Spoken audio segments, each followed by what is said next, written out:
This is a group of women who have made the conscious decision to live outside of the United States. I was teaching dance professionally and working as a professional dancer for 20 years. Even just here on vacation, I was like, oh my God, I feel so much better. And then I was like, why am I doing this to myself? I had all this training around choosing a more aligned life. And yet I was like, 5, 6, 7, 8, 10 o'clock, yeah, let's go. Like, off. Like, I can't anymore. When I was 23, I came to Italy. I stood and looked in Florence in Ponte Vecchio. I watched the sunset and I said, I am going to live here one day. And I was like, what are you doing? What are you doing with your life? This is it. I found school and I signed up for a year-long language school, Italian. I got a visa and left the country. We got engaged in the Caribbean and he'd say, oh, maybe we could buy a place here, there. This is pie in the sky kind of thing. Mm-hmm. We went on our honeymoon and we went to Nevis. We had a great week and we get home and Terry says, well, maybe we could buy a house in Nevis. I don't know how this is going to work. Like, we spent a week at the Four Seasons. Like, this is not real life. This is like Disney Caribbean, like it's fake. It's fake everything. I mean, it was lovely, but I said, this is just not real life. Like, how can we make a decision? But at the end of the day, I think sometimes you just have to go with your gut and your intuition.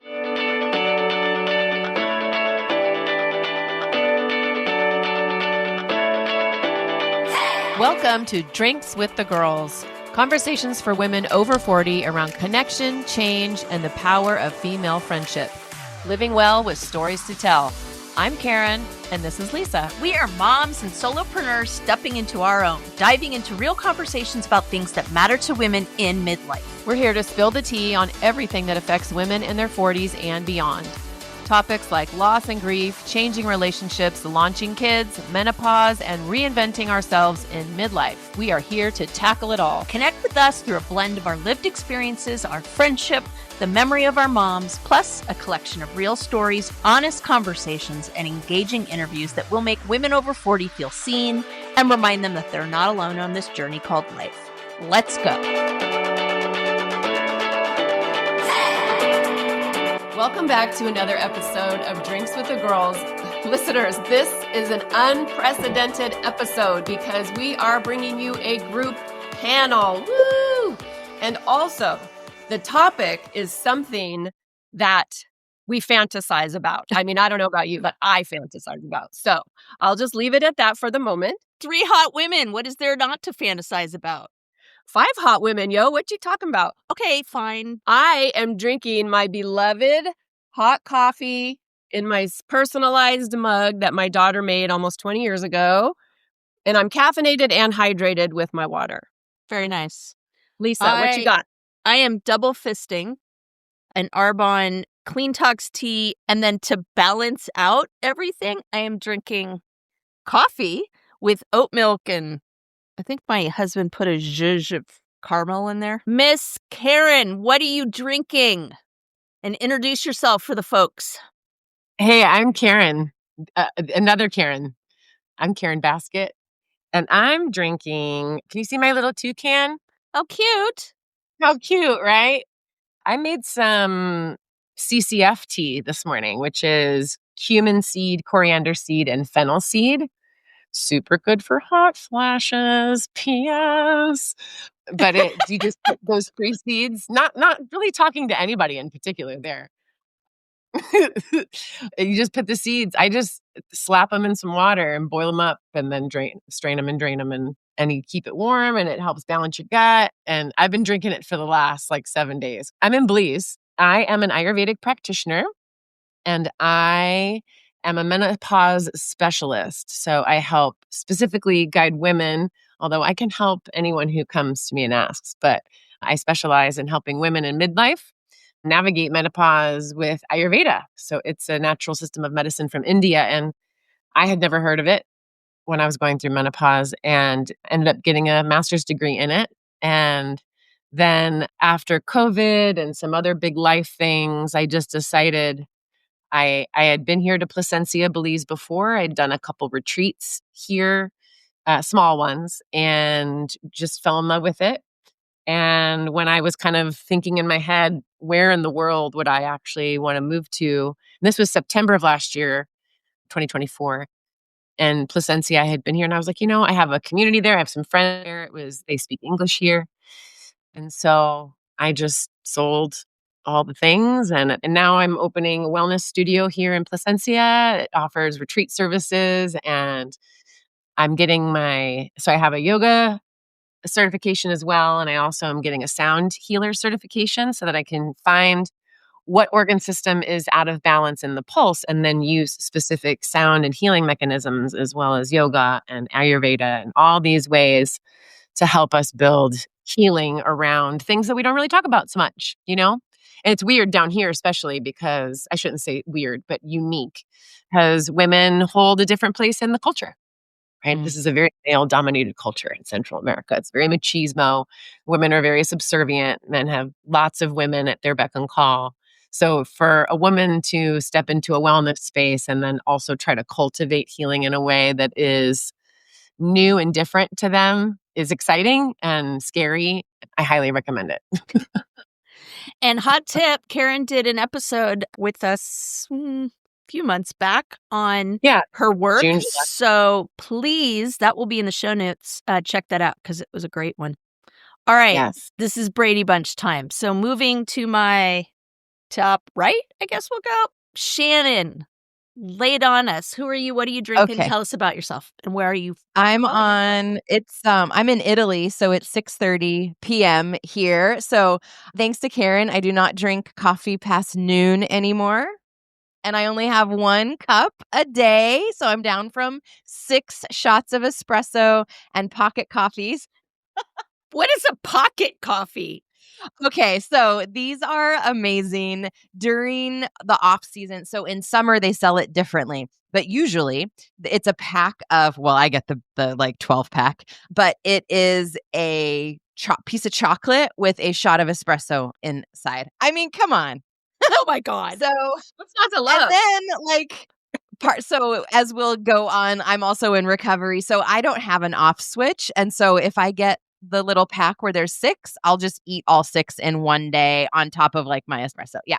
So buzzing around, hot flashes. So I don't do that anymore. So there's 3 cups of water in here. So this is my 3rd one for the day. I'll probably have another 2 of water. So that's what I'm drinking. Dang. And what do you do? Let me tell you about the summer. So in the summer, they don't sell the regular pieces of chocolate. They're little cups with a little mini straw. And you poke the little thing and there's like chocolate and espresso and you suck it up in this little like straw. It's very dumb looking, but it's delicious. Only Italy. I love right? it. Okay.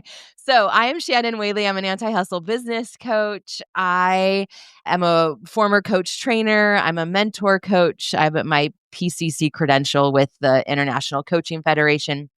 So what I do with my work with my clients, I focus predominantly on storytelling and teaching my clients how to use their lives and their stories and their experiences to build their business online, attract their people, and build out their programs and their offers and teach them how to start, grow, and then scale their businesses. And I teach them how to focus the things they need to be focusing for where they are in their business, because the industry is very much about putting the cart before the horse and have your website and have your branding, but then you don't have your program built out. So I teach my clients how to sequentially build and grow without the hustle and the burnout. So I was just going to give you a little plug that I literally would not have a business if it was not for Shannon Whaley. If anybody out there needs a business coach, I highly recommend you get on a call with her and see if she's a fit, because she's amazing. Thank you. Yeah, I left the country in 2013, the US, and moved to the Cayman Islands. And I was there for 4 years. And then in 2017, I moved to Italy. And so that's where I am now. Oh, I'm so jealous on so many levels. All right. And then to round out our trifecta of awesomeness, my friend Megan Elkins, we went to Smith together, and everybody knows I love my alma mater. So Megan, tell us what you're drinking and just a little bit about you. And I know you're not calling from overseas, but talk to us about your whole deal here. Sure. So I am drinking water because as we were talking in the hot flash zone, I try to have my water with me at all times. And I'm also down to 1 cup of coffee a day. And since it's noon, 12:30 here on the East Coast of the US, I'm done on coffee for the day. So that's it. No more caffeine for the day. I am in New York right now. I am sort of an accidental expat and sort of a half year for the time being, half year working on full-time expat. And our other home is on Nevis, the island of Nevis, which is in the Caribbean. And what I do for work is I work in online learning. Specifically, it's professional development for K-12 teachers in the US. So I've been doing this for about 7 years, and it's great because I was remote before there was remote. And when we had this opportunity to buy our house and to move down there, I really wouldn't be able to do it, I don't think, if I didn't have this job. Because prior to this, I was in financial services, which is like, that's not really something you can sort of pick up and relocate with easily. So I'm glad to be sort of doing this education thing for the online learning thing for the time being. So you guys have talked a little bit about your stories and how you got, where you are.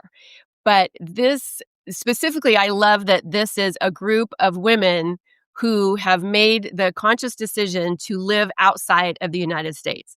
And so just dive in a little bit more to your story about how you got to that place where you were thinking about that and you started realizing, wow, this is really a viable option for me, and kind of how you got where you are. Karen, you want to go first? Sure. Prior to COVID, let's say, I was teaching dance professionally and working as a professional dancer for 20 years. And so I could sleep better because I was detached from what we call down here the matrix, right? The matrix of the United States, the matrix of living there. It's very, very real. And it takes a long time to shed it as well. Mm-hmm.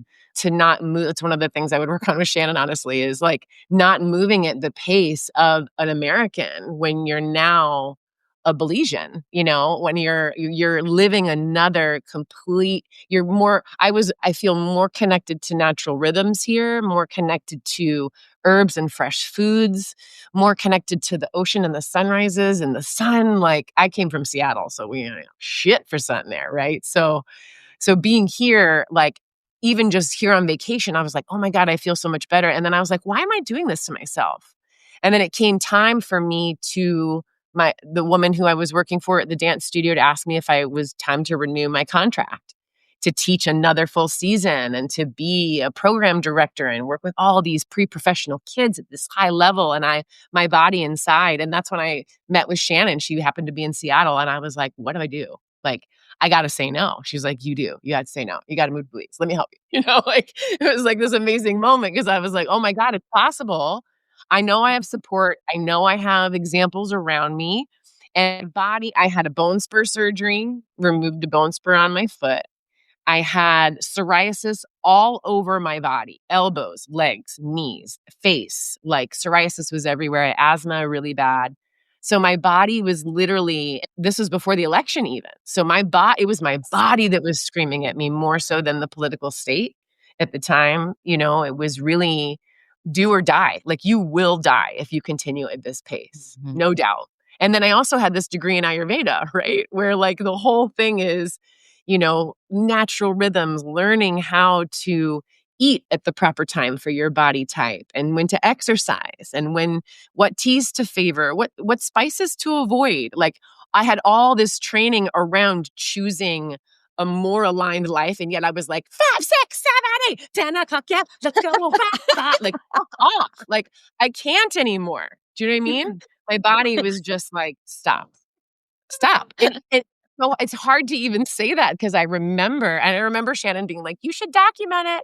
Make sure you're documenting it. Because I wasn't. I just was so frustrated, frazzled, stressed out. And plus, living in Seattle, I had to make at least $5,000 a month to live comfortably, to pay my mortgage, to pay my car, all the things that you pay for as an American, right? And I looked down here and I was like, oh gosh, rent is obviously different. Costs are different, but so is the connection. The community is different. The culture is different. So for me, it was like, this is my do or die. And I'll say this too. I had lost someone very dear to me in 2020. It was my cousin. And she had all these dreams, right? And we were like sisters. We had all these dreams. And in a second, I was going through her stuff, getting rid of it to Goodwill, all her memories, all of her things. And I was like, you know what? What is this for? Like, my life could end next week. Why am I waiting? Why am I waiting? And I saw it with my dad dying. I saw it with multiple people dying in my life. And I was just like, you know what? Like, I want less stuff. Number one, I live in a 400 square foot apartment now versus a 1,400 square foot condo, right? I have so much less stuff. I am more concentrated. Granted, I don't have kids and I don't have a husband here. I'm here with my dog, Disco. So I can control my environment. Like, no more psoriasis, no more asthma, no more hot flashes. No, I mean, I'm still dealing with some menopause things, weight gain and depression and other things like that.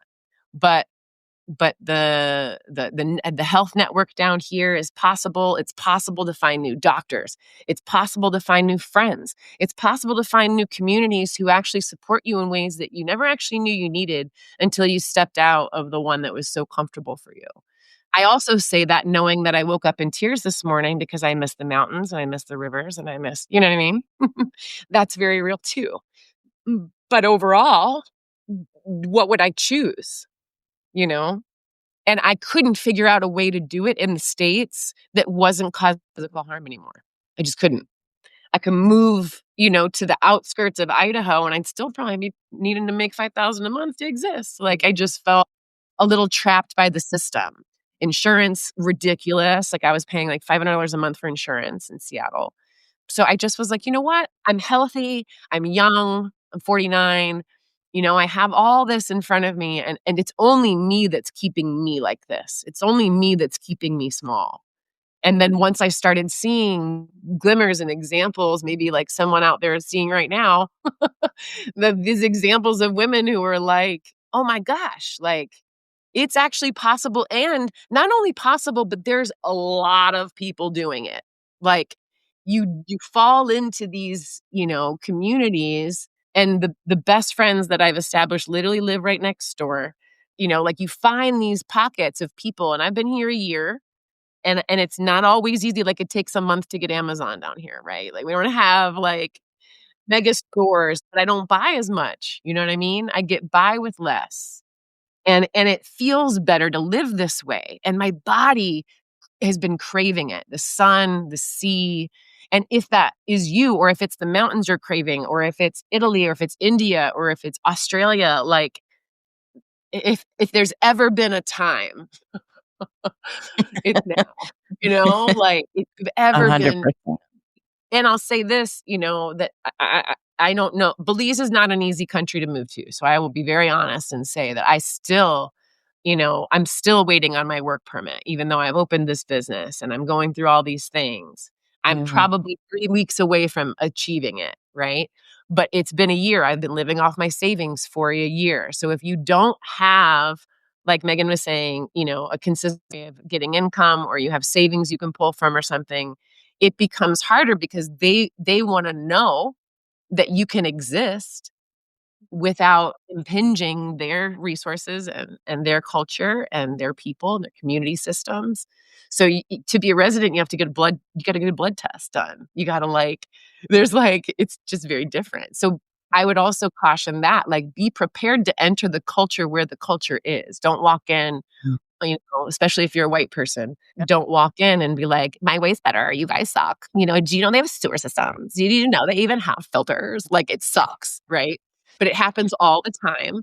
And you see it happening with new people. They'll walk in and they'll be like, have you guys ever thought of this? And you're like, yeah, bitch, we thought about it. We're a developing country. Like, there are things you just can't achieve. And if you're not on board with the culture, don't move there. My name is Karen Shatafian, and I am a shameless coffee addict and empowerment coach for women, and my love language is authenticity. My mission is helping women unapologetically design a life they're in love with. Because what the hell are we waiting for? My website, KarenShatafian.com, has all my coaching packages and free offers like my Midlife Reclamation Guide.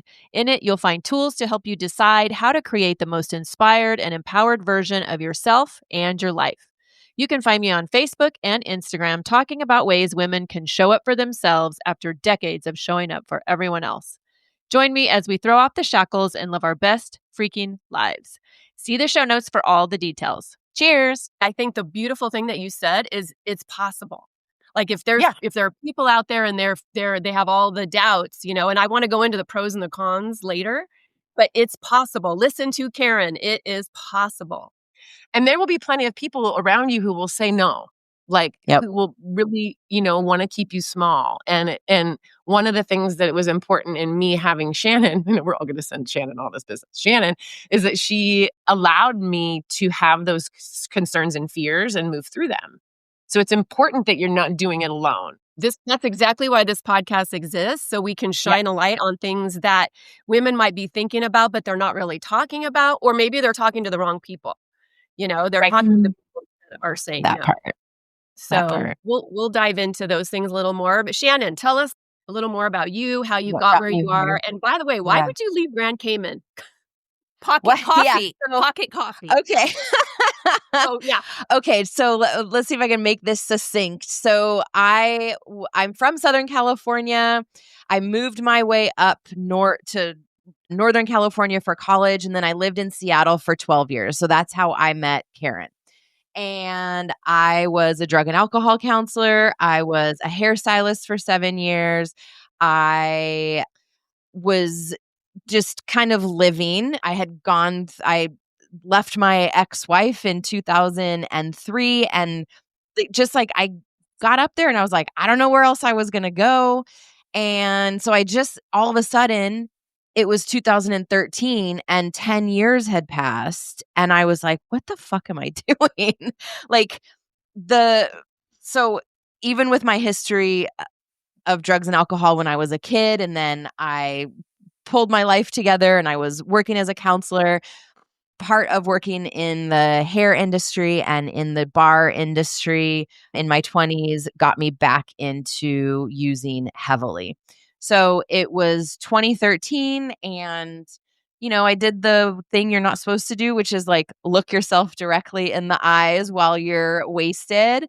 And I was like, what are you doing? What are you doing with your life? I was drinking alone at my house and I was like, what the fuck is this? You're so much better than this. I had a degree in psychology and I wanted to do all of these things. I hadn't traveled internationally since 2003. So when I was 23, I came to Italy. I stood and looked in Florence in Ponte Vecchio. I watched the sunset and I said, I am going to live here one day. I don't know how, I don't know when, but I'm going to live in Italy one day. So that was my number one bucket list item. And then life just happened, right? And so I started doing lots of ecstasy and going to raves and dancing and just same thing with Karen. You just do the things. And I had the partner, I had the wife, we had the house, we had the animals, I had the car, I had the job, right? And then I was like, this is it? This is supposed to be the rest of my life? It felt like an itchy sweater. I was like, this is awful. And so many of those moments. And then it was I was working at Hard Rock Cafe. I was 32 years old, 33 years old, and part-time, working for a drug dealer where it wasn't legal in the US back then. So we were trimming weed illegally. I was always looking over my shoulder because it wasn't legal yet. And so I was like, this is no way to live. I was in fight or flight. I had an opportunity to move to San Diego. I was going to go do hair there. I'm from Southern California. I'm from Temecula. And I was like, I didn't move away from home to go back home. And I had a job lined up there. I had a moving van planned. And yeah, I got fired from my job. I freaked out and decided to stay in Seattle for a little bit longer. Well, that just started all of this in motion of I don't want to be here, but I don't know where I want to go. I was walking home from work at Hard Rock Cafe. I saw a friend in a bar on my way to my car, and we had some drinks, and I was like, I want to get out of here. I'm going down to San Diego. And my friend was like, hey, since you're moving down to San Diego, why don't you go visit our friend who was living in the Cayman Islands? Like, why don't you just have a vacation and go see him and go hang out on the beach for a little bit? And I was like, yeah. So we're texting this friend. I was like, yeah, I could probably pull it off for 2 weeks. And then I was like, well, he's like, 2 weeks? That's not enough. Maybe go for a month. I was like, who the fuck goes on vacation for a month? So I'm talking to my friend and he's like, well, if you're going to be here a month, why don't we just find you a job? I was like, what? I had another shot and I was like, okay, I'm in. I had no idea where the Cayman Islands were. I had to look on my phone and Google it. And if you're aware, you have to open up your map multiple times because it's literally this big. This is the island. It's this big on the map. I drove home and started unpacking the boxes that were going to be moved to San Diego and put it all in garage sale. And that was it. But it was not without sheer panic. And I ended up in urgent care multiple times for hives. And it was because of stress. I had a histamine response to stress where my eyes were swollen. I was unrecognizable. My eyes were swollen shut. They were worried that my throat was going to close up. Yeah. And so it was this is when I hear people say oh, it's a sign and it's a sign. And I'm like, look, it's a sign. Anything can be a sign if you want it to be a sign. So my brain went, oh, it's a sign that I'm not supposed to go because I don't have health care there. And then my friend was like, or it could be a sign of how bad do you want this? I was like, yeah, we're going to go with that one. I want that sign. So I was taking Benadryl. I was taking Klonopin and Ativan to calm my nerves. I sold everything, gave a ton of shit away, packed up 3 bags and went to the island. I'd never been there before. I had no idea what I was doing. I went with the intention of never leaving, which is really technically not what you're supposed to do. But I had a return ticket, but it was get on the island. Let's find you a job. I'd been a server. I had been in the restaurant industry since I was 16. And so I just got a job as a waitress on the island. And then it just things kept going. Dang. Yeah. So how did you get to Italy? Okay. So in the process, 6 months after I moved to the island, I got sober because I had also packed my drinking problem in one of the suitcases and needed to get my life together. And I was part of me moving to the island was I wanted a new life. I wanted to live out my wildest dreams. And the alcohol was the common denominator of why my life kept derailing. Things would be going good and I would go on a binge and then shit would fall apart. And that was literally 20 years of cycling in and out of binge drinking and using. And it was not good. So I got sober, and in that process, I was focusing on yoga. I went to yoga teacher training. I taught one class, and then I shattered my wrist. And that's when I started hearing about, so this was 2013, October 2013 is when I got sober. And then 2015 is when I started really hearing about the coaching industry, and I was on Facebook, and it was Danielle Laporte and Gabby Bernstein. And so I was like, how do I get paid to be on the internet? How do I get paid to be on Facebook all day? Because this is rad. I don't want to go into the restaurant anymore.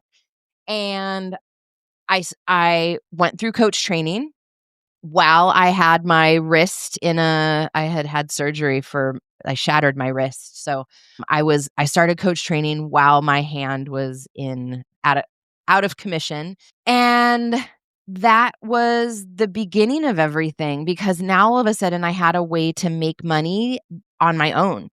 And I left the restaurant a year later, and I had a very large settlement from my wrist as well. So that definitely cushioned, like if we're talking about logistics and stuff, right? Like I think it was like $30,000 or $40,000 that I had. So that allowed me to make very different choices. I had told my friend, hey, like this guy and I aren't doing well.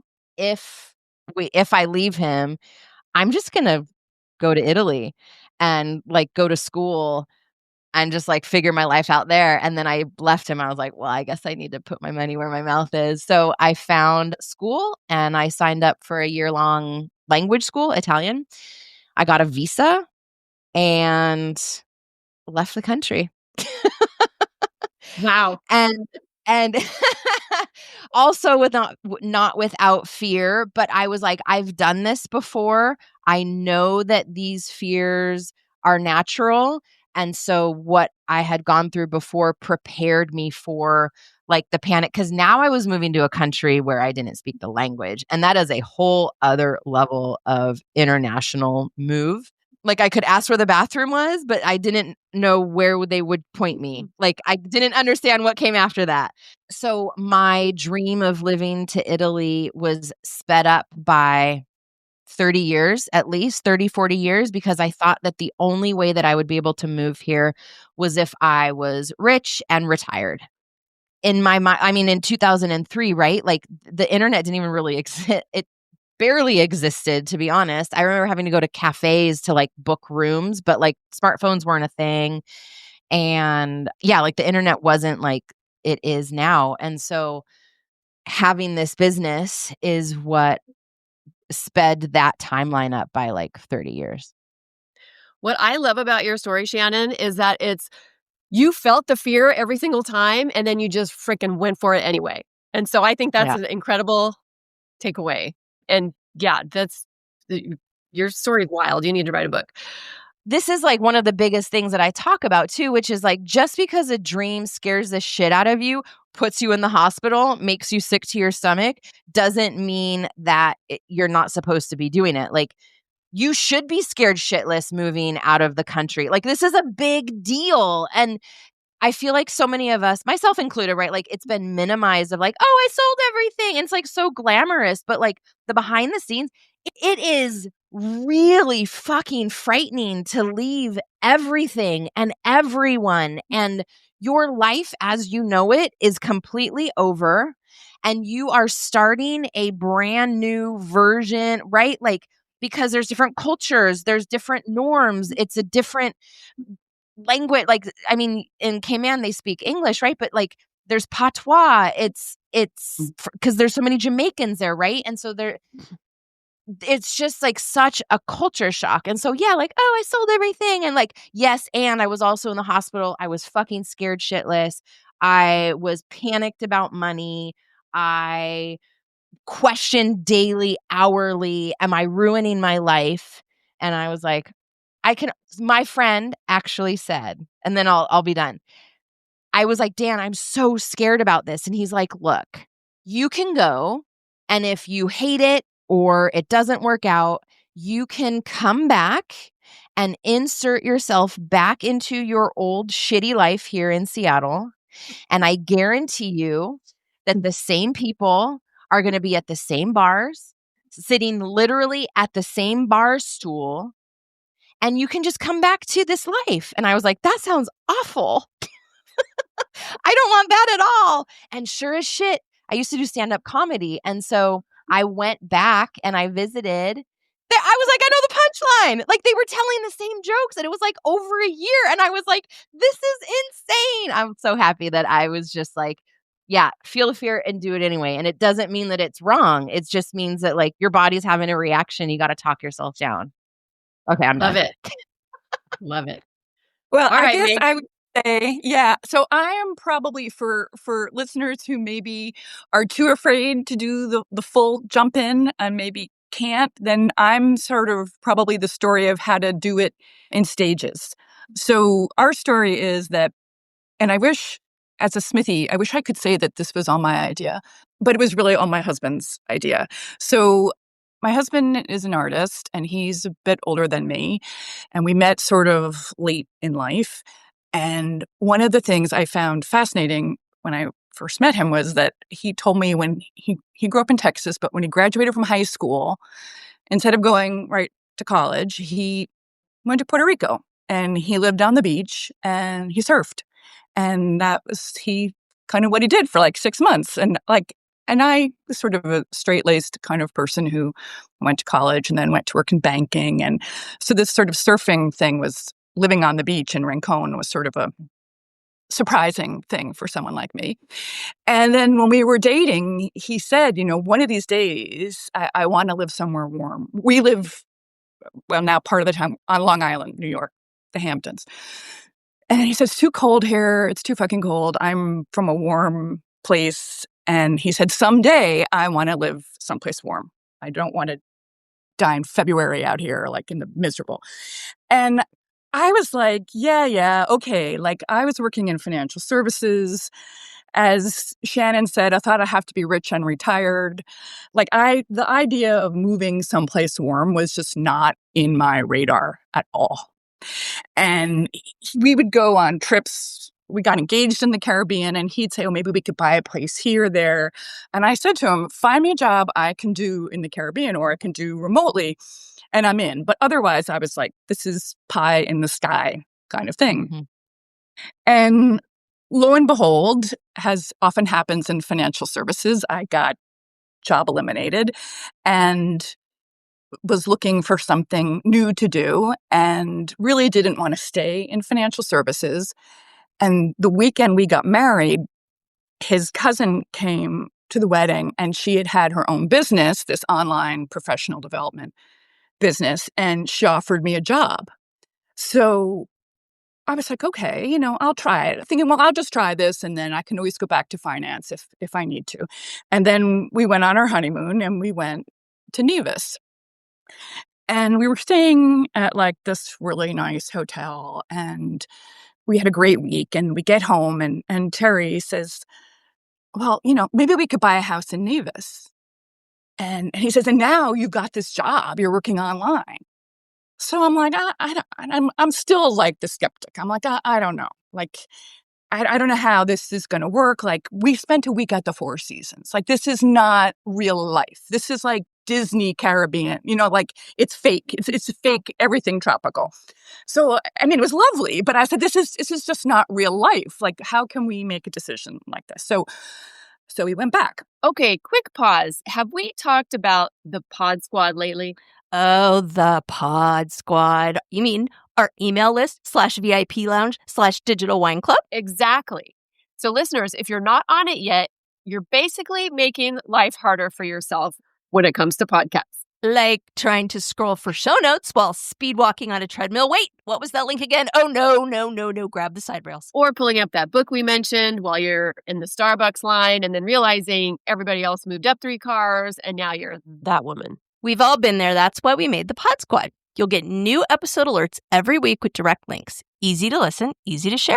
And show notes straight to your inbox. So when we drop a life-changing product, book, hot tip, or yummy new drink, you're not rummaging through your memory like a woman searching for her reading glasses when they're on top of her head. It's organized, it's helpful, it's for you, babes. So join the Pod Squad. The link is in the show notes. Just tap it. Snacks, sarcasm, solidarity, and obviously fighting the patriarchy. We write at dawn. So 3 months later, we went back and we spent a week, and we rented a house this time and rented a car and drove around the island and went to grocery stores and just tried to get a sense of what the island was like. And we really did love it. We just had like this feeling, like we couldn't explain it. We just both felt we hardly knew anybody. Like we'd met a couple of local people, but really we just had this feeling. So we came home and we said, okay, now we'll really look into it. And so I went online and I researched, what's in the history of hurricanes hitting the island. And Nevis has a big peak in the middle, which is a volcano. But it's, I looked it up. When is this volcano going to blow? Because we were actually not very far from Montserrat, and Montserrat did blow in 1995. It was like, no, the volcano's fine. It hasn't erupted in modern time. It's not, there's no chance of that. So that could cross that box off. And then I started looking at real estate prices, and it was a pretty wide range, but it was definitely sort of affordable. And where we live in the Hamptons, so right now at our house here, we live in a barn, and it's my husband's studio, and he's been here for 35 years, but we rent. And after we got married, we thought even buying a house in the Hamptons for an artist and someone who works in online learning, I mean, we actually live in like one of the most expensive zip codes in America. And we were like, we can't afford anything here. Like, we can't even afford like the cheapest tear down house here. We would have spent all our money, on a down payment. And we can't afford anything here. This is just, we can continue renting and take vacations places, but we can't buy here. But we were like, we think we could buy in Nevis. So we went down now 3 months or 4 months after this. So this is the third time in 1 year. For a week, and this time we looked at property, and we had a realtor take us around, and we saw a couple of different places that we could buy outright for cash for what would have been like not even a down payment in New York. And so we came home, and we saw the house that we did wind up buying. But we came back to New York, and again, I was like, "Are we crazy? Like, we've only spent 3 weeks total on this island. We don't know anybody. It's not an island. It's not the U.S. Virgin Islands. It's another country. Yes, they speak English, but it's." And I was like, "Are we crazy?" But then I think it's what both Shannon and Karen said. It's like, what are we waiting for? Like, why are we found this place? We think we just have this very kind of intuition that this is going to be a good place for us. We could afford it. What's the worst thing that happens, right? We get there and we're like, this is horrible. Then we sell the house and we come back.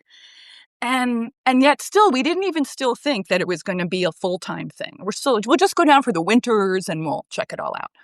So the first winter we went down, so then we buy the house. So a friend of ours when we came back, and a friend of ours who's a realtor, she was like, run, don't walk. It's like you can do this, you can afford it, you can do it, and just it'll be a great quality of life for you guys. So we said, okay. So we bought the house.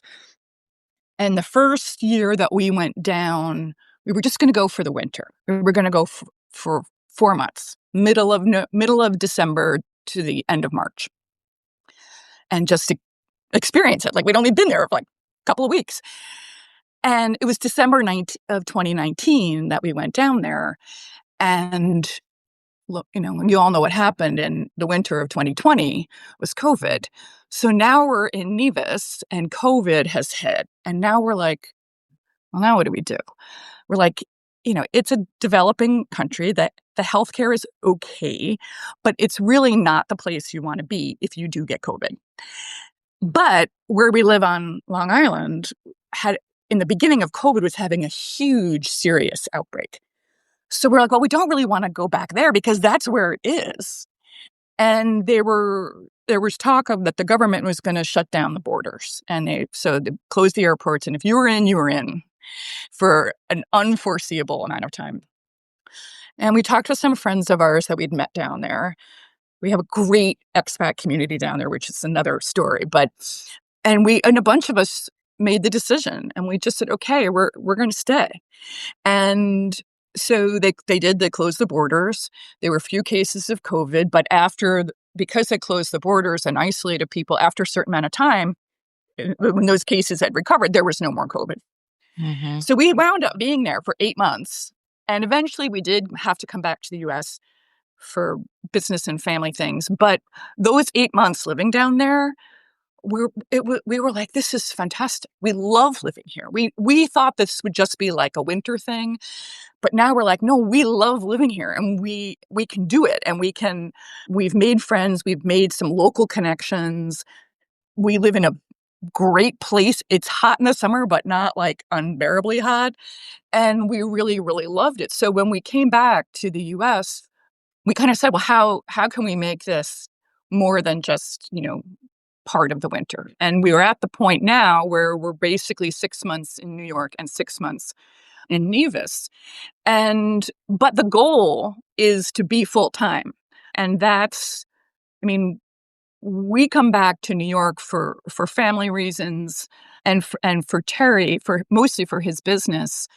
He's a landscape painter. He's been painting the landscape here forever. Most of his clients are here. The gallery that represents him is here. Even for my work, I do need to be in the U.S. for a certain amount of time. So, so we come back for part of the year. But everything we do now is sort of thinking about how are we preparing ourselves for being there full time. So unlike Karen and Shannon, who jumped right in and ripped the Band-Aid off and did it, that doesn't that's not working for us right now. But everything we do things we do for our house in Nevis, it's to make it better for us to be living there as full-time people. Things with our jobs here, we're working towards making changes in our life and with our family here that will enable us in a couple of years to be there full-time. And we'll probably go more like 8 months there, 4 months here, 9 months there, 3 months here, until we finally can make the full-time move. But I guess, for me, I just sort of wanted to, for anyone who might listening who says, well, I don't know that I can go 100%. And it's not for everybody. We can do it because we have jobs that we can do remotely. Terry's an artist. He can paint anywhere. My job is an online job. I can do it anywhere I have Wi-Fi. We're fortunate enough to have that. But I would say I love living there. I'll stop to let other questions, but I think there are so many ways it has made me personally more resilient. It's been both Terry and I both feel that we've faced challenges living that if we just stayed here in New York, it's just so easy to go along the way of life, the way that you're doing things. It's so easy every day, every month, every summer to do the same thing that you always did. It's not easy to leave. Even, you guys who have done it full time, you've mentioned it, and I will talk more about how hard it is to go, but it's even hard to go half time. And I just feel that it has, like I said, it has given me so much more resilience. It has made me, I live a life down there. I live a life down there that a lot of people up here wouldn't want to live. We were talking about lack of choices, lack of, when you go to the supermarket or whatever. Life outside of America the consumerism is so much different. And so there's a lot of people here where we live that's the last thing they'd want to do is give up the luxuries of the U.S. and go to the Caribbean and go to a very small island in the Caribbean at that. But and Terry and I both feel like it's the best thing we ever did. And we're really working towards and looking forward to the day where we're not doing this back and forth, because that's got its own set of issues. Where is home when you're half the year here and half the year there? And that's its own sort of mental questions. I think living abroad or living anywhere outside of your country is really just gives you such a perspective on the world and makes you think about how you deal with situations and how you deal with the world in such a different light. It's really just made our lives so much richer, really. Yeah, when Karen said that Amazon takes a month, already there's so many Americans that are like, I'm out. Well, yeah. Yeah, and my last Starbucks was 9/7/24. You know what I mean? I know the exact fucking date. Marked safe from. I have a selfie of myself with my drink. I will miss you forever. And now I'm like, you know what? I don't miss it. Yeah. The second I get back, bitches, that's the first thing I'm gonna order. But but there's just those things that you're like, I don't know how I will ever live without this, and it's like, well, little by little, you start to realize that maybe it's not as important as you once thought it was. Well, and anytime anyone's like, so what do you miss the most? Obviously I miss my family. Right. mostly. But like anytime I'll list anything, it's, oh, so you missed the consumerism. I miss Target. I wouldn't shop there now, but oh, I miss Right. Target. I miss this. I miss these things. And it's the ease. It's like the big box stores. It's how fast you can get things, which all comes with, as we're seeing now, right? Like there's repercussions for that. And so, but it's interesting, like, oh, so what you really miss is capitalism.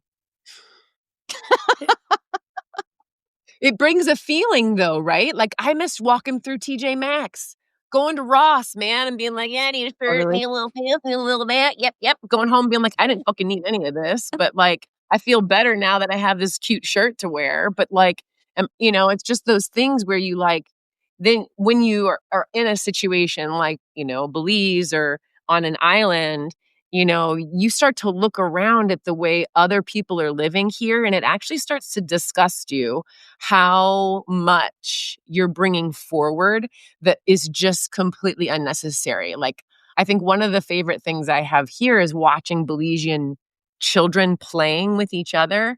They will literally like give them a coconut and they're good. They don't need, and they're not complaining and bitchy and tired and irritable, and they're these wonderful little beings of light who live on ocean and coconut water. Like they're very, very different ways of encountering each other. Community. Oh my God, community. Like maybe I would talk to the barista at Starbucks. There was one cashier at TJ Maxx who would always know me, and I'd be like, "Hey, girl, like it's my monthly roundup." And like maybe in my work, right? Or I'm a DJ, so I would see people out, but I wasn't having these like conversations. Like I know that the woman who sells produce at the end of my road is dealing with her daughter being sick. And so I'll see her and be like, hey, how's it going? Like you really genuinely connect with people because you have to. Resources are so limited, but also because you want to.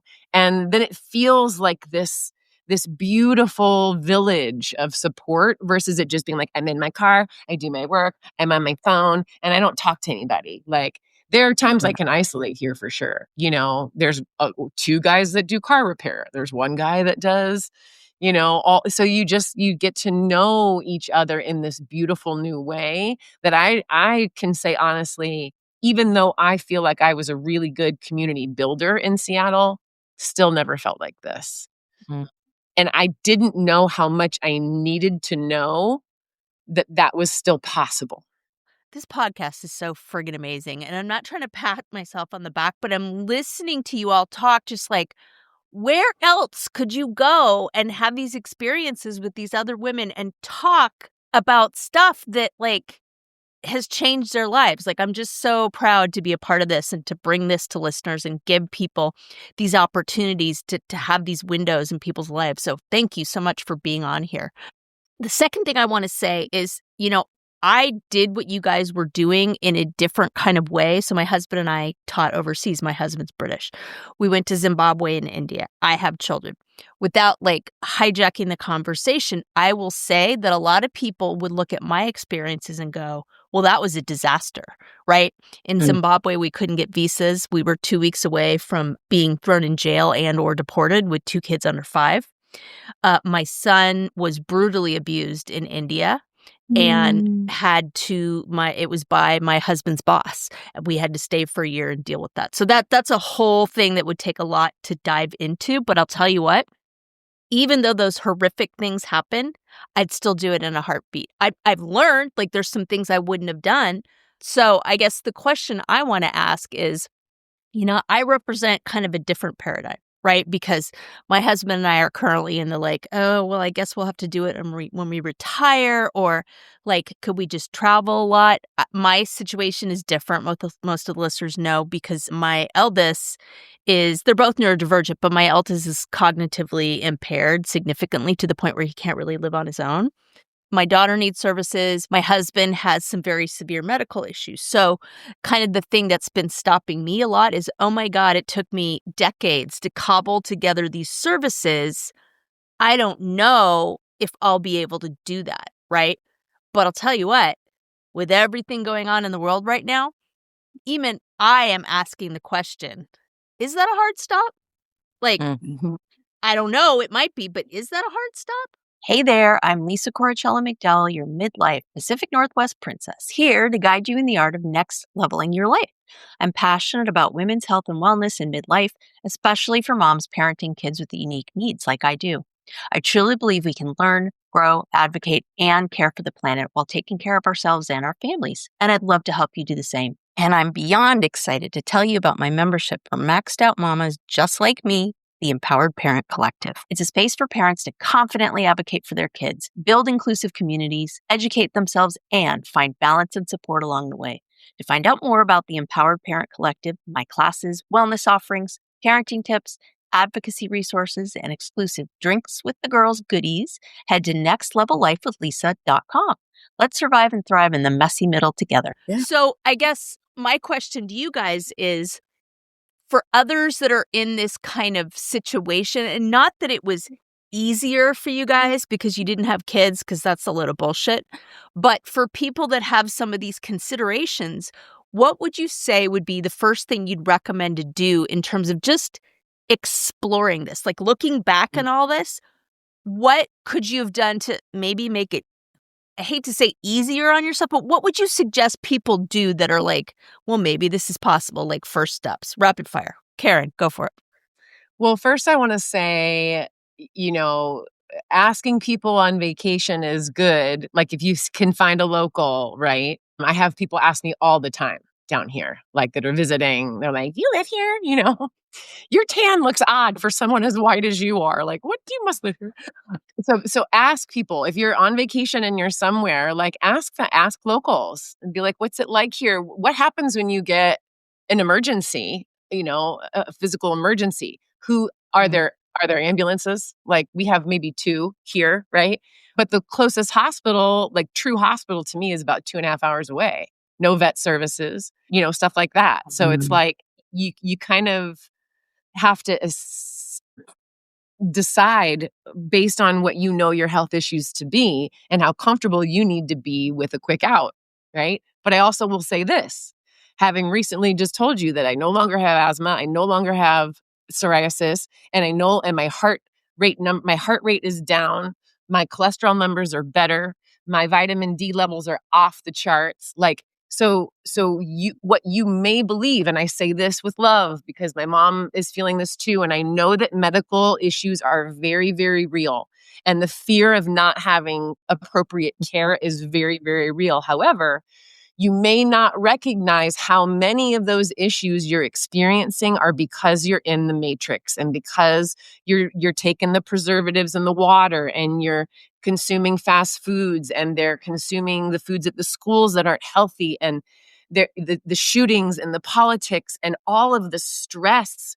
I have the luxury of stepping back and deciding when I want to dip my toe into that world and when I don't, because I live here. And of course, all my loved ones are, in the majority in the States. But I have a feeling that there are a lot of people who, if they really truly lived in their alignment for what they want, how they want to feel every day, where they want their kids to grow up and experience, like if they stepped into that fully, I wonder, as a scientist, as an Ayurvedic practitioner, as a botanist, as a person who literally supports people like this for a living, I have a feeling, in looking at my own experience and others who are here as well as expats who've unplugged, you just never know what it could look like. And I'll say one more thing before I pass it off. When I moved down here, I had just had a pap smear that was suspicious. And I was leaving the States in 3 days. And my doctor was like, oh no, your pap is cloudy. You need to come back. And I was like, duh, fuck. Like, are there holy shit. Like, I didn't even really think about that, honestly. I knew my friends down here had care. That's all I knew. But I didn't look for specific doctors. I didn't ask for recommendations before moving here. So then I was in a situation, I had to have a colposcopy. I had to have a LEEP procedure in the middle of the jungle with people in hospitals that I'd never met before. You know what I'm saying? Different level of scary. I'm fine now. Everything worked out. And thank God that there are healthcare providers that were ready and able and, capable. But I will say that was really scary, very scary, because it's outside of the insurance structure that we're taught is the only way to go. It's outside of, but then you know what? My surgery, $125 US. Exactly. And it was done in an atmosphere that was clean, and I trusted the woman who did it. You know what I mean? So there are a lot of biases that I was carrying that I actually didn't need to carry. And I walked in there again being like, didn't you know you should probably maybe, did you sanitize? Did you have sanitizer gloves? Like I was being I'm fucking Karen, right? My name's Karen. Sometimes it comes forward. And I have to like take that back and be like, no, actually, they've been keeping people alive here for hundreds of years. And I'm sure I'll be okay. And sort of, trust that. But I want to validate that is a concern. It is something that you should be, and I'll say this, international insurance is really expensive. Yeah. So to just be like, I just get on an international plan, it's like $1,200 a month, like per person, it's ridiculous. So you really have to navigate those waters for your specific family and your specific needs. And for some people down here, like we go to Merida, Mexico. Merida is a major city with millions of people. So we usually just make trips of our doctor's appointments, and you go to the dentist, you go to the doctor, you go to the PAP, you get your mammogram, and you just find a new rhythm to the medical system. It doesn't necessarily mean that it's bad or not as sufficient, but it may just feel really different. Yeah. And I will validate that. I mean, again, not to hijack things, but we found one of the world's experts in the stuff that my son was dealing with, just an 8-minute rickshaw right away. What we were paying for all the medications that my family has to use was literally out of pocket less than I pay for copays now. So 100% validate that. There's a whole other parallel universe out there that are like American ways of seeing things are just like what are you talking about, right? How about you, Shanna? The first thing that came to mind was to see if there is like an expat Facebook group for the area that you want to move to. I'm in one so I live in Viareggio, which is near Lucca. I moved to Lucca first, and I lived there for 3 years. And there's multiple Facebook groups for the area. And so people come in and they join in anticipation of, hey, I'm moving there and this. So what I have seen, and then people that I've talked to as well, is just like ask the questions. Like what comes to mind is my Italian tutor.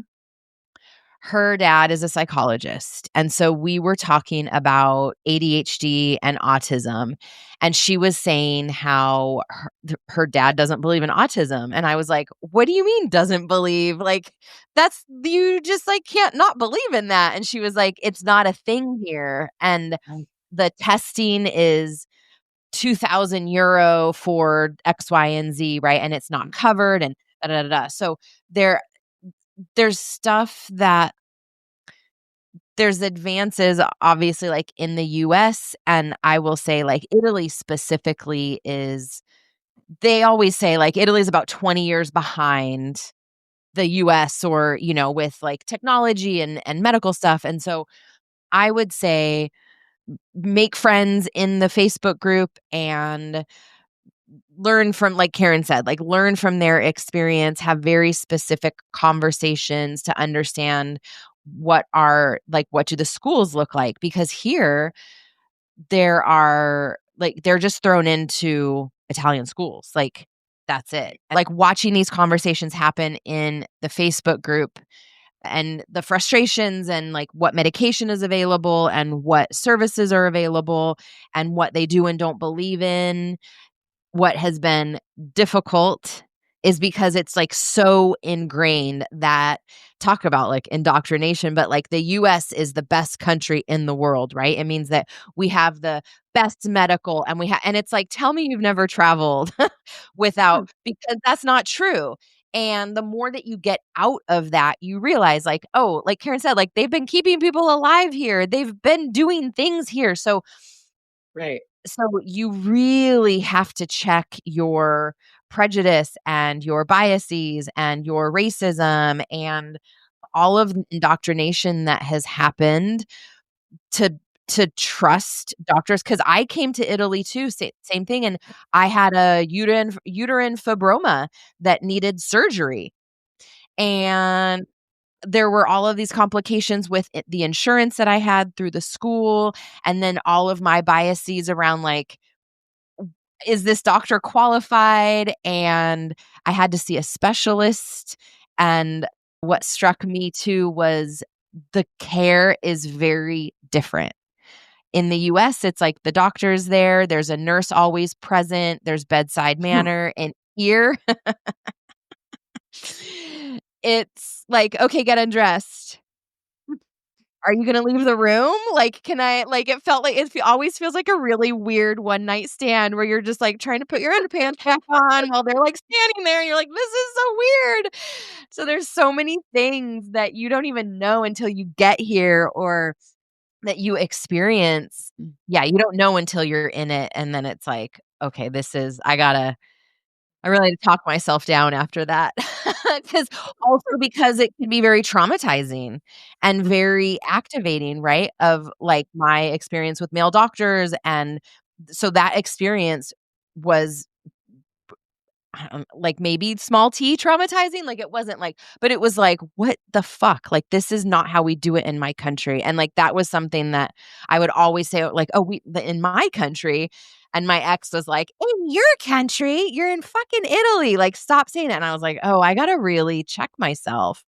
And so it was a good wake up call. Like you have to really start examining what we've been told and what we believe. And you got to be willing to let go of all of that. Really good points. And we experienced that over there for sure. Like I said, this guy was an 8-minute rickshaw right away. Like he saved my child. Like he figured out what was going on, right? And he runs like a slum school / treatment facility that's like second to none. So there you go, right? Megan, what about you? Well, I have a little bit of a different take on it, and I think part of what a lot of my experience is that a lot of my expat friends on Nevis are retired. I'm 57, but a lot of the people that we spend a lot of time with there are in their 60s and 70s and even in their 80s, and they're all retired. So, and also a lot of our friends, our college friends, are sort of starting to have conversations about where they and their family or themselves or whomever, where they're going to retire. And so it's different than if you're actively working in the other country. So for us in Nevis, I mean, when we were there on our honeymoon, my husband wound up in the ER. So we kind of did get an early on perspective of what the ER there is like. And he's an ex-EMT, so he really had a good critical eye of what he was seeing there. And he was actually really impressed. But if you have cancer, you have to leave. There's no chemotherapy. We recently got a CAT scan machine. We recently actually also got a mammogram machine, but we don't really have a lot of technicians who can use them or radiologists who can read the reports. So if you, like I said, if you have cancer, you have to leave. If you have something big, if you have a heart attack, we don't even have a lot of defibrillators on the island. Our population is 13,000 people. So whether you're 40 and you're in fantastic health or whether you're 80 and in fantastic health, there's just certain things that the island cannot provide, no matter what. So, for some people are like, well, I kind of don't care. Like, we have friends who've sort of said, my heart's not great. It's better here as to other points. We have friends who take less heart medication when they're in Nevis because of the environment and everything. They don't need. But we've had some friends who are just like, I'm dying here. I get sick. It doesn't matter. This is where I am. And this is my place. And this is where I'm happy. And this is where my life is. But not everybody, and especially people who are considering moving, not everybody wants to say that. They want that that feeling that there's a safety net, so like we have medevac insurance so that if something like really serious happens and we need to get out of there like right away, we can. Yeah. And it's not cheap, but we're fortunate enough that we can have that. So I think healthcare is a really, really big thing for people considering to move abroad, and especially, and again, I'm not saying America's the be all end all. We all know that depending on where you go, I have a classmate who moved to Portugal, and he's got great healthcare over there. So my perspective is a perspective of someone in the Caribbean or a developing country that might not have, sort of the same healthcare as Italy or other places. But so I think that's a real thing. But I think everybody's comfort level with the care is different, like I said. The other thing that I think, if we hadn't bought the house at Nevis, we did still want to be in the Caribbean. And the other thing I think I would have done was look at islands in the U.S. Virgin Islands, because it is being outside of the U.S. Sometimes it's a great feeling, especially nowadays, especially with everything going on here. It's like, we think about speeding up move their full-time timeline, like speeding it up really quick because we can't take it here. But sometimes there are benefits of staying in the country, going outside of the country. I mean, we learned that during COVID. We were only homeowners. We weren't permanent residents. We weren't citizens. And there were different privileges on the island based on, there were certain things that citizens and residents could do that we just homeowners couldn't do.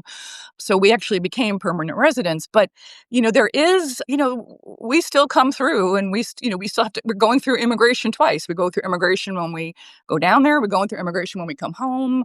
We pay a lot of customs when Amazon does show up. I'm paying a lot of customs and VAT charges that we don't pay in the US. So I'm just sort of talking for people who might be thinking of doing this in retirement, and all the factors you have to think of. I personally don't mind being outside of the US, but it's an added level of sort of administrative detail that you have to think about when you come back to the US, when you go back to the country where you are. So again, those are just I think the kinds of things you have to keep in mind. Am I okay living outside? I mean, a lot of expats leave because they want to leave the US, but I mean, we didn't. We moved to Nevis not because we were trying to escape the US. We moved to Nevis because we fell in love with Nevis. And that's where we decided where we wanted to be and where we wanted to retire. So ours is not sort of like we got to get out of here, although it sort of is now. But it was really more like we really love this place and we're really, really happy living here and we want to be here. And we're healthier here and our lives feel better here and we're living more full lives here. So, that's why we chose it. But so I think there's so many factors that for people to take into consideration. But at the end of the day, I think sometimes you just have to go with your gut and your intuition when you're moving someplace. And whether it's scary, like for Shannon, or, for us, we were doing it very cautiously and slowly, but we still always felt like this is where we're supposed to be. And this is at this time in our life. So go with your gut. You guys, Boom. this has been the most fabulous conversation. But I have to let you know, listeners, we have a whole list of questions that we haven't even gotten into. So we are going to have this panel back. Exactly. Because we need to know some details. We need to know the logistics. We need to know the financial things. We need to know the legal things. We need to know the social things. We need to know all the things. But I hope, listeners, this episode has inspired you like it has me. And I can't wait to have you guys back and talk about it again. But if we could do just one quick down and dirty takeaway, like super short, no explanation needed. What is one thing you want listeners to walk away from this episode with? Karen, go. I mean, life is short. Take the trip. Mm-hmm. Bam. What else needs Shannon? to be said, really? Just because a decision scares the shit out of you doesn't mean it's the wrong decision. Mm-hmm. Yeah. And I think you can be stronger for taking on new challenges and going outside of your comfort zone to live someplace different. I think it makes you personally stronger and happier and more resilient to go outside your boundaries like that. Yeah, and I can echo that. I mean, despite everything that we went through with my kids, the impact of what these horrible things are and still, were and are still in my family and what the repercussions were, I echo all of that, even with what I'm still dealing with in terms of what happened to my kids and my husband over there. So, God, it seems a little like wah, wah, to say like, comment, share, join the pod squad, but please do. And I would just like, particularly in this episode, because we will be having these fantastic women back. Send us questions, you guys. Like, join the pod squad, hit reply. Ask us a question, right? We really want to be responsive. And yeah, that whole list of questions, like we're not above like throwing that out the window and asking some more that you guys want to know. So my gosh, Karen and Shannon and Megan, thank you so much. This has been just such a shot of energy. Like I'm going to be percolating on this for quite some time. We will be stalking you to have you back. Just saying at this point. Karen, is there anything you want to add, Ms. Taken? I just want to say thank you to our lovely guests and listeners. As always, thank you for having us in your ear. We don't take that lightly. We appreciate you. We want you to share this with a sister, with a friend, with a loved one, and go take the trip. Cheers. Cheers. Cheers, everybody.